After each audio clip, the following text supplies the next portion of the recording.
Hi Hardika, how are you? Hi, I'm good. How are you? I am doing well. So, Hardika, take us back to the day you decided to build Mokaki Food. Okay. So I don't think like there was one dramatic day where I woke up and I was like, let's decide like start a food company or something. I think it actually started with a little bit of curiosity. So particularly in my category, I've seen that there are like two extremes. So either products are marketed as completely healthy, but they won't really taste as an indulgent category that sauces is in general. And Right. there are some categories like some products which do taste as sauces, but the ingredients are still, like questionable if you like think about consuming it on a daily basis. So I always questioned why there is like an either or situation. And that's how the curiosity sort of, turned into the research. And one day randomly I just started, वो एक चुल होता है ना हमारे अंदर वो चुल आ गया. So I started talking to a lot of food technologists, manufacturers, regulatory experts. And I think before I knew it, my weekends just turned into factory visits rather than lunch plans. So even today, still work as a full-time corporate employee while building Mokaki after hours. And yeah, that's the current situation right now. So this is you're right. You said that okay, there are either brands who are positioned as very healthy and they don't really taste that well, or there are brands which are which taste well but they're not healthy enough. But all over, sauces is a crowded market, right? There are a lot of brands in the market already. You search for any sort of sauce or dip on Blinkit or Zepto, you will see a lot of brands. So it's a crowded market. So why did you decide to start in such a crowded market? Correct. And So how do you plan to actually overcome the crowded space? correct.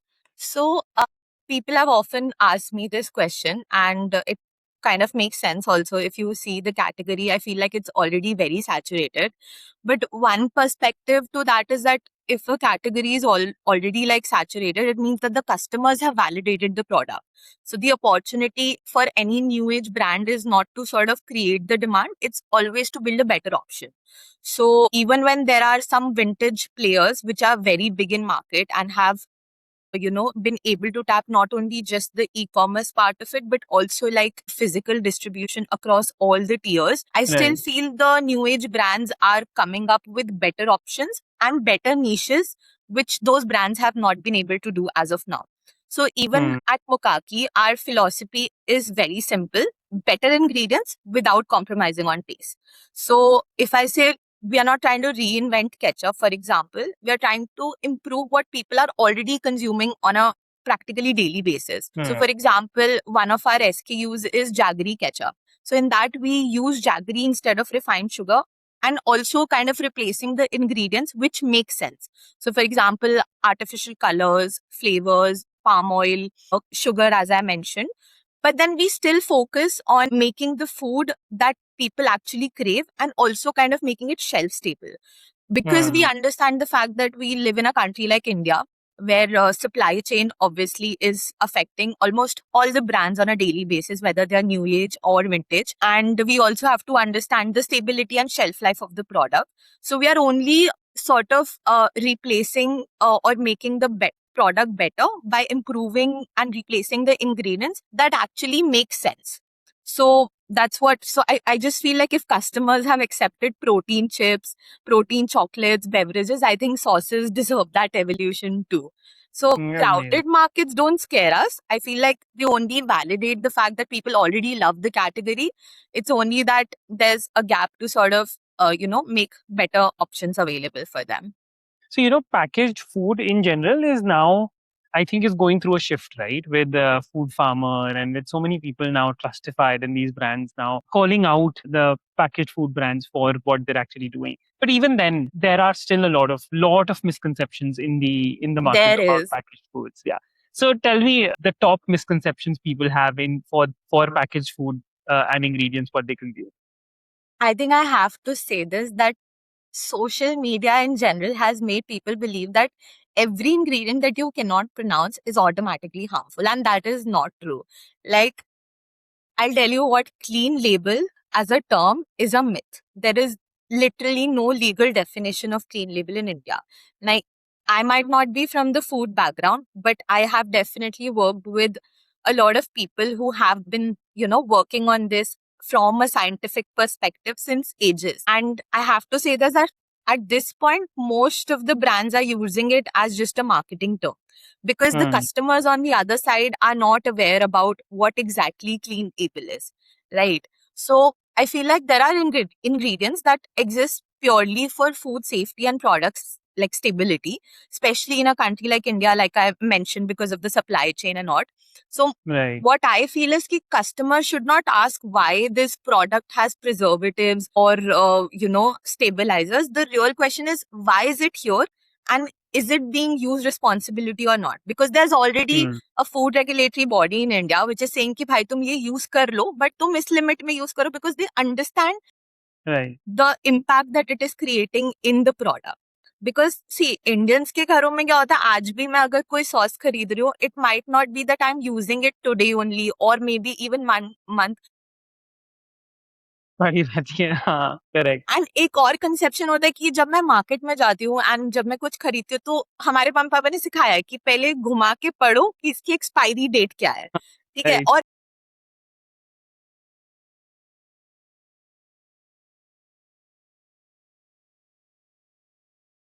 Take that.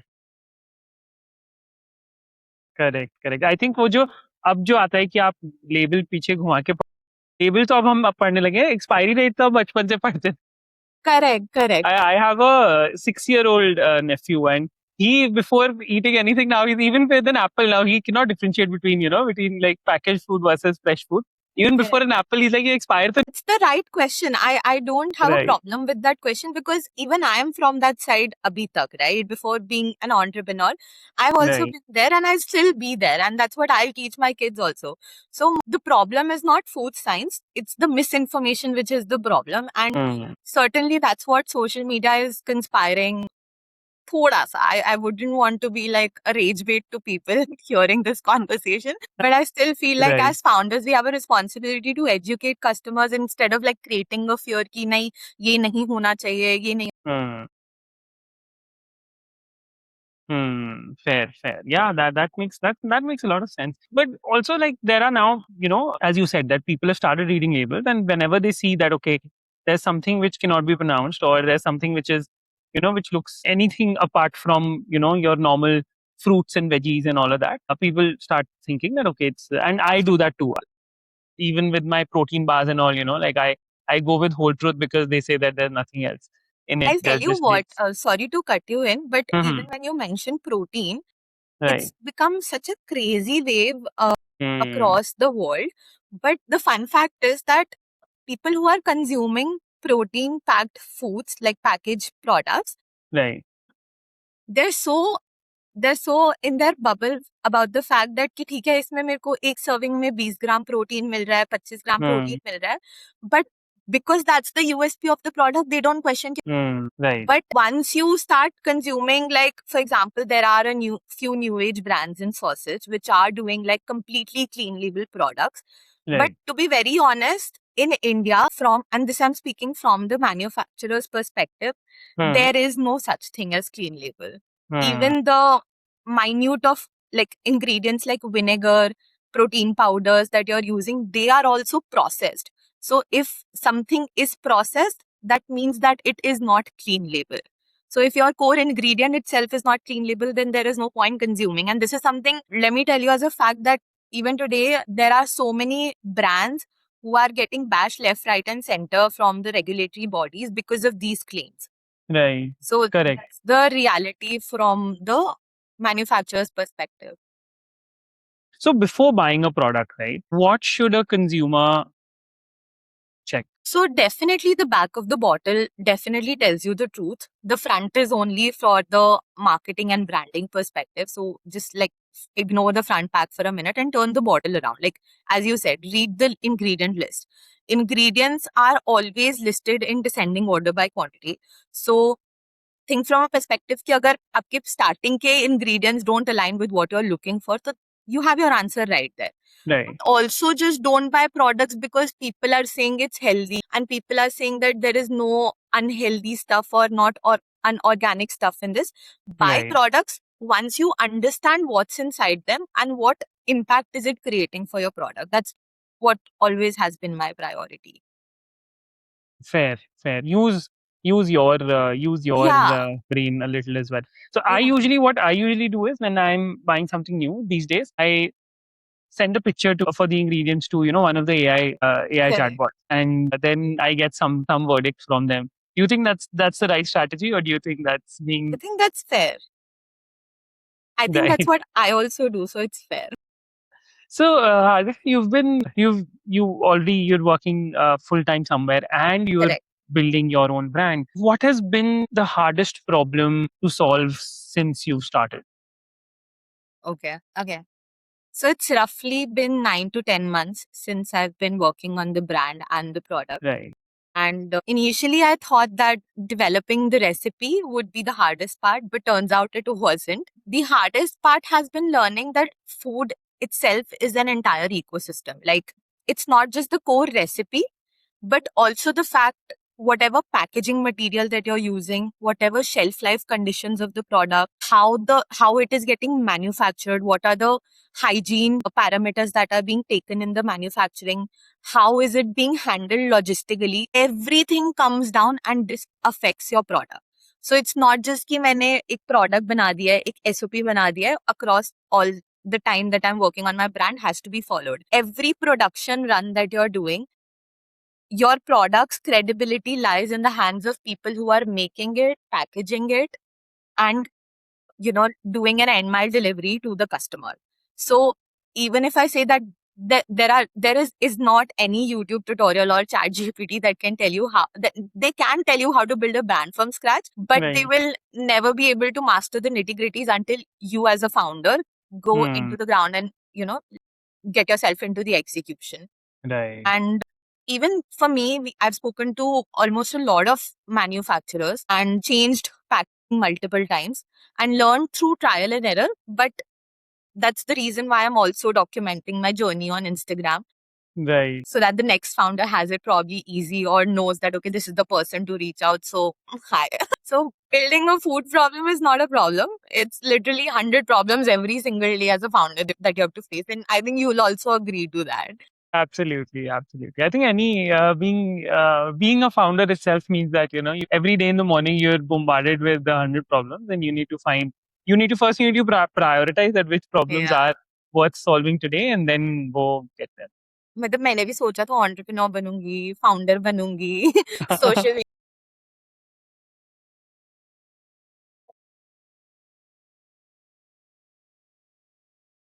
Absolutely, and your head never shuts down after that, Yes, right? Like yes. you're No just always magnesium works for you. nothing. Absolutely. And that there's so many that there are big brands, there are even Shark Tank brands who've not yet started quick commerce or Amazon, and you're actually going the other way, right? Rather than going for your website first, you're actually launching on Amazon and Blinkit. What does it take for for a brand that is just starting to get listed on Amazon? So the process is definitely different for both the platforms. It's a lot more than uploading just a product online and kind of trading. Blinkit in particular is what I'm more aware about as a platform, so I can tell you about that. So it has its own onboarding process. So either as a founder, you can get in touch with Blinkit's team online, or you can do it via agencies who are actually helping new age founders to sort of get onboarded and help them also scale a little. Because Right. what happens in Blinkit is that as a founder, you'll also have to somewhere accept that it's not a revenue model.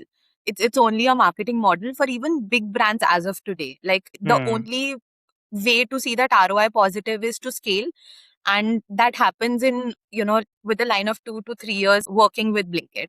So before obviously your first order, you need to have a compliant product. There has to be full-fledged shelf life testing done. You have to have the reports to back it up. From a founder's perspective, you also have to figure out the packaging that actually survives the shipment. So Right. that also is there, because it's not like e-commerce that I have the end mile delivery and I know for a fact कि मैं ही pack करके भेज रहा हूँ. It's, you will have to be dependent on the platform. And Right. from the business registration perspective, have those registrations, GST, food license, have a few photos done, have a pricing strategy, because these platforms charge bomb for your product. Hmm. So you'll have to figure out the pricing strategy that actually works for you. Read about it a little. I think it's not, you can figure it out or get in touch with people who are already, onboarding. Then, yeah, inventory planning. So there are levels in Blinkit particularly. So level 1 is basically where the Blinkit actually sorts of tells you that, okay, you know what, I'm launching your product in this city and probably in this few dark stores. And that's how they Right. start experimenting. They'll give you a few days that you can, that they can track कि अच्छा आपका product बिक भी रहा है या नहीं बिक रहा. So you'll have to sort of pass those levels to reach to a nationwide dark store discovery. So it Right. takes time, and there's a lot of investment also goes into it on a monthly basis. And to be very honest, the real challenge is not staying it's like listing part. It's actually like staying on the shelf, because customer Hmm. reorders only if the product delivers consistently.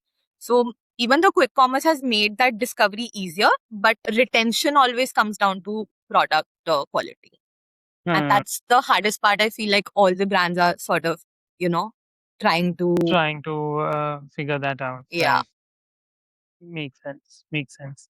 Great, Hardika.